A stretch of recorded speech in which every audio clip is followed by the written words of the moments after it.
Tout a commencé le 18 avril 1989, lorsque des milliers d'étudiants rendent un hommage à un ancien réformiste et secrétaire du Parti communiste chinois qui vient de mourir. Pour ces jeunes, c'est l'occasion de demander une démocratisation du régime. Dans les semaines suivantes, les manifestations s'intensifient et semblent échapper de plus en plus au contrôle des autorités chinoises qui sont débordées. Pendant que certains demandent la liberté ou la mort, d'autres se font entendre dans la rue.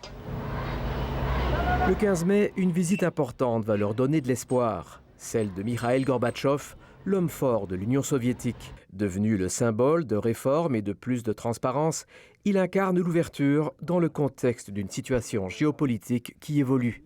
Alors que la Hongrie ouvre son rideau de fer et que la Pologne se démocratise, tous les espoirs sont permis pour les Chinois. Mais devant l'ampleur de la contestation, le gouvernement instaure alors la loi martiale. Rien pour décourager les manifestants qui ne veulent pas lâcher prise. Mais dans la nuit du 3 au 4 juin, le régime en a assez. Les balles fusent alors de partout et les jeunes tombent comme des mouches. Partout, on ne compte plus les blessés.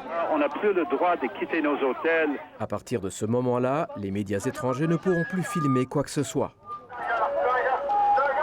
Selon le gouvernement chinois, il y aura moins de 300 morts. Bien plus, selon les organisations internationales, qui feront des bilans beaucoup plus lourds, avec aussi des milliers de blessés et d'arrestations. De ce soulèvement, le monde entier se souviendra de ce jeune homme sans armes qui tente d'arrêter la progression des blindés.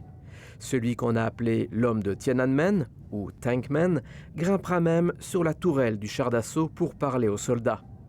Ce rebelle dont l'identité n'a jamais été confirmée, a-t-il été exécuté? Est-il toujours en vie? À ce jour, le mystère reste entier.